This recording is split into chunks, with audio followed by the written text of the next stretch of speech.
আমি সবসময় বিশ্বাস করতাম ভালোবাসা মানেই মিল, মানেই একসাথে হাঁটা। কিন্তু সময় আমাকে অন্য কিছু শিখিয়ে দিল। ভালোবাসা সবসময় মিল হয় না, তবুও সেটা থেমে যায় না। আমি ছিলাম অনুভূতির মানুষ, আর সে ছিল যুক্তির পাহাড়। আমি খুঁজতাম ভালোবাসার নিঃশব্দ স্পর্শ, আর সে খুঁজত প্রমাণ, যুক্তি, বাস্তবতা। আমার দুঃখ ছিল অনেক, তবুও হাসি দিয়ে ঢেকে রাখতাম। সে ছিল সুখের পিপাসু, একটু দুঃখ দেখলেই সরে যেত। আমি তর্ক করতাম না কখনো, কারণ জানতাম তার মনের দেয়ালে আমি পৌঁছাতে পারব না।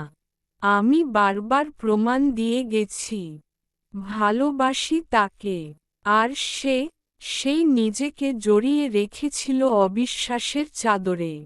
তবুও ভালোবাসা থেমে থাকেনি আমার মনে।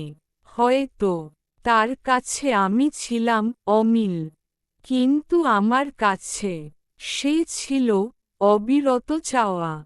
আজও আমি ভালোবাসি সেই মানুষটিকে, যার কাছে আমি ছিলাম অপূর্ণ। তবুও আমি তাকে পূর্ণ করে দিতে চেয়েছিলাম, নিজেকে ফাঁকা করেও। ভালোবাসা সবসময় মিল খোঁজে না, কখনো কখনো অমিলেই লুকিয়ে থাকে গভীর ভালোবাসার গল্প। নিঃশব্দে, নিঃস্বার্থে।